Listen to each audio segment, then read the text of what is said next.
Hello, children. Are you ready for some cutting up and kikiing? Are you ready for a gay old time? Well, I hope you are, because now it's time for Hey Qween with your host, Jonny McGovern. Hey Qween, come on and spill the tea. Hey Qween, it's just a good old-fashioned kiki. Hey Qween, we're cutting up with Jonny. Hey, hey, hey, hey, hey, Qween.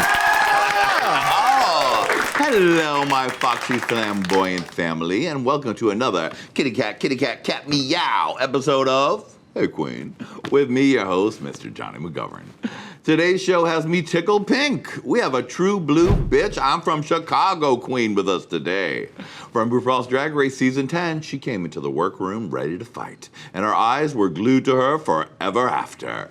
Let's hear it for the Vixen! But before she prowls on out here, there's another glamour gal you need to feast your eyes upon. She's the long, flowing mane on My Pretty Pony of Life. She's like a Chicago-style pizza. She's saucy, she's thick, and she's got the deep dish. Everybody wants to eat her up. Oh. It's the voluminous Miss Lady Red Couture.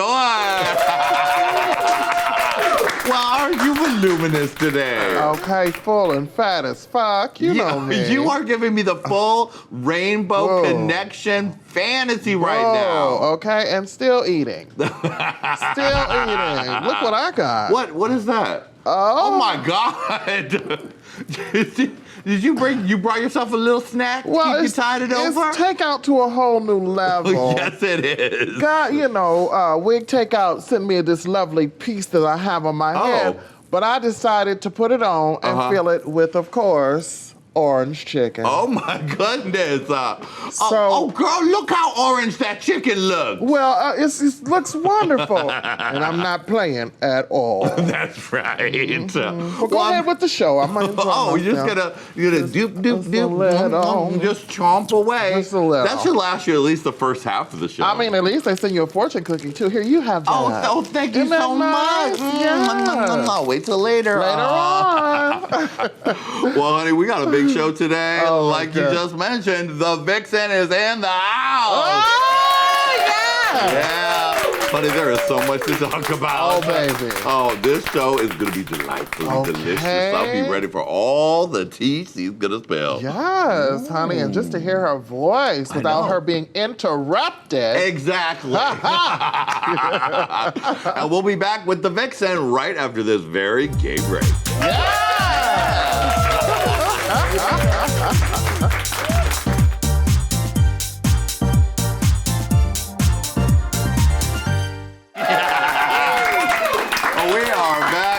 When this queen walked into the workroom on season 10, she said she was ready to fight. But honey, today she's here to purely slay. It's the Vixen! Hey, Queen. How you doing? Oh, I'm doing good. I mean, you have dressed perfectly You for feeling this it? set. You fit right in. Well, purple is my color. I love purple so much. You're gonna be in good company here because that's our favorite color too, I obviously. dig it. And the glitter, I'm not triggered at all. It's lovely. I love it. I love it. Lady Red, are we having a Black Girl Magic festival here today or what? I mean, that's why I got this new fan. Yeah. Savage as fuck. Yeah. Yes, baby. Hey, boo. Hey, honey. Speaking of Black Girl Magic, let's talk about it. Oh, that's my baby. Yeah. Oh, my God. Black Girl Magic is doing so good right now. We're monthly in Chicago at Roscoe's right now. And, to be, in one of the most segregated cities, in one of the most segregated gay neighborhoods, and to have a black drag show celebrating black queens on the heart of the strip is, such a big deal.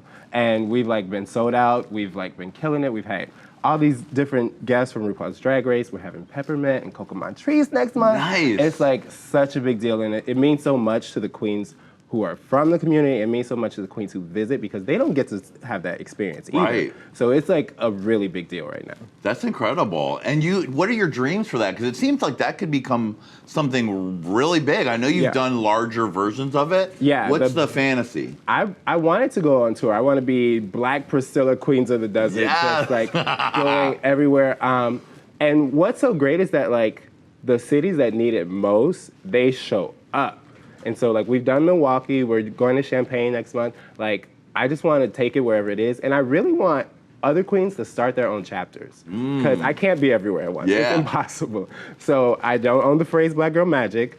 I will send you a care package. If you want to start it, you can hold me to it. I will send you a Black Girl Magic care package if you want to start your own, because I want us to take over the world. I love your performances. Thank you. I saw a bunch of clips when you did the War on the Catwalk tour. Was that the one? Yeah. You, first of all, how to gag all the white children is what the name of your professorship course Yes. could be.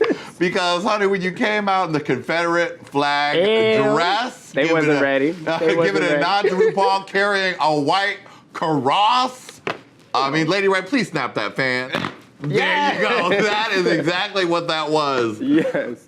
That was such a cool moment because it was like, okay, because that was the week that I got eliminated. Yeah. And so we're at DragCon and they want us to do these big numbers. And I'm like, what is going to be so on the nose? And so, because I hate avoiding the issue. Yeah. I don't think it's possible for me to avoid. That's not very on brand Not for very, you to it's not avoid what the I issue. do. No. So I was like, you know what? What the RuPaul that I fell in love with was Rachel Tensions. So I'm coming out as Rachel Tensions, a la, you know, what's the damn movie? A la Tu Wong Fu. A la Tu Wong Fu. Yeah. Good Lord. And I am going to show the children what the origins were, and because that's who Ru was, and that's what made me want to do drag. So I wanted to pay homage to that Ru. One thing I wanted to mention to you, I just wanted to say, I'm a little teapot, there's been a drought. I'm a little teapot, there's been a drought. Kids can't handle the queen of the house. Yes. I love your new song. Thank you. Tea Party. Tea Party, yeah. That I wrote that song when I was 21. And I was just like projecting the kind of like club queen that I wanted to be. And like 8 years later, here I am, like very much that. And it's so crazy because like people always say that like there's some witchiness to me. Like if I put it out into the universe, it comes back. You are quite zesty, that's for sure. Be sure to follow us on all social media at Hey Qween TV. Are you doing it? Are you doing it? Well, then do it now. Come on now. All right, Vixen, are you ready to get into it? Let's do it. Let's go back in the time machine. Take me back to where we first meet. A little vixen, merely a fox cub, traipsing the forests of Southside Chicago. What were you like as a kid? Oh, I was the quietest artsy kid ever. I did not like getting in trouble. So I stayed in the house. I didn't want video games. I didn't want anything that you could take away from me as like a punishment. Wow. So I was just drawing, because you can't take pencil and paper No, away you from can't. a baby. You know, like I still got to do my homework.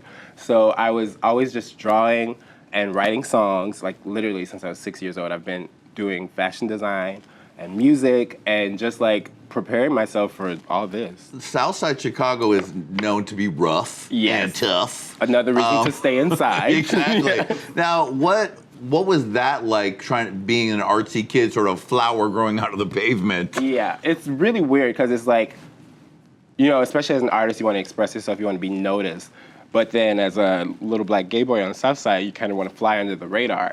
So I would like have these like peaks and valleys of like being very outspoken and then like falling back like, okay, maybe that wasn't the safest idea. And then like, and so by the time I got to high school, my mom was like, okay, kid, we got to get you out of here.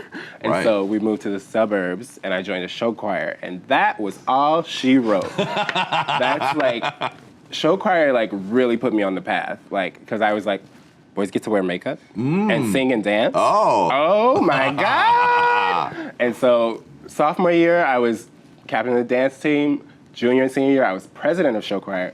Wasn't even a concept when I started. I invented president of show choir and became it because I wanted everything to go my way. And, and from then on out, it did. Yeah. She invented president of show choir. Yeah. Lady Red, were you the president of your show choir? Yes. Lady Red, are you still eating that orange chicken over there? I'm over here tearing it up, honey. You don't want none of this. I'm telling you, well, you know, don't put the camera on me or nothing, but it's good.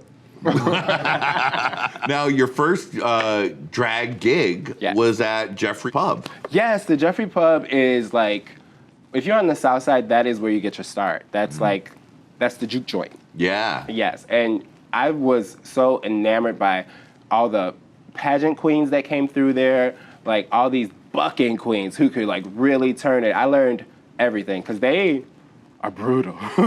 In the dressing room, my drag mother, Savannah Westbrook, would look at me and be like, "You look bad." Oh. And I was like, what? You just look bad? And so I would go home and just stare until I figured out what was bad. And I'd come back and try again. And she was like, better? Okay. And then I got a good. And I was like, oh, it's on now. Now, how did you meet Savannah? I met Savannah. I was rapping at Hydrate nightclub in Boys Town. And I was kind of androgynous. And she was like, you should come do my drag show on the South Side. And I was like, okay, I'll think about it. And I was so nervous. And my mom was like, you're already dressed. It started raining and I was going to chicken out. I was like, I'm not going to do it. I was like, it's raining. That's a sign I'm saying. My mother was like, you're already dressed. Just go. And I walked in and she booked me right on the spot. She was like, come back next Thursday. And I was there every Thursday for like a year. And that was where you started to soak up all the Just different drag magic and black girl magic too, right? And all the black girl magic, yeah. And the dressing room is where you learn the most. Yeah. What do you think? What are some of the things that you picked up in those first few months? Reading. Because especially when you're Booker Queen, you have got to learn a thick skin, and you've got to learn how, okay, this might be my tea, but let me find your tea. Like, okay.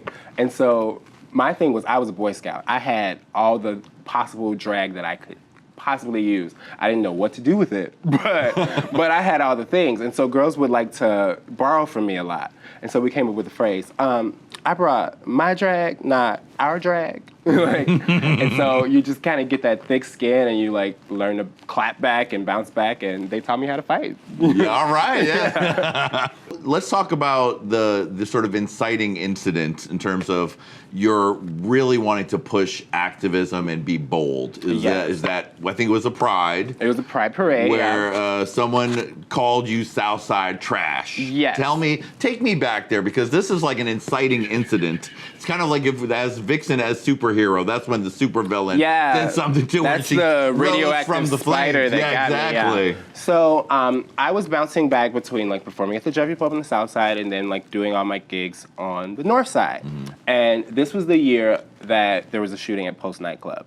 And me and my boyfriend had to sit down and like go through like every exit strategy of every bar, because I was booked the house down for that week. So I had 11 gigs in 7 days. And I was like, I'm not gonna not perform because people are scared. And so I was like, I'm showing up. And all the drag queens showed up, and we showed out and we did a benefit show for Post and all this stuff. So you get to the end of a weeks-long Pride, and this bartender is online talking about, oh, Southside trash ruined Pride. And then he goes, lesbians ruined Pride and straight women ruined Pride. Everybody except gay white men ruined Pride for him.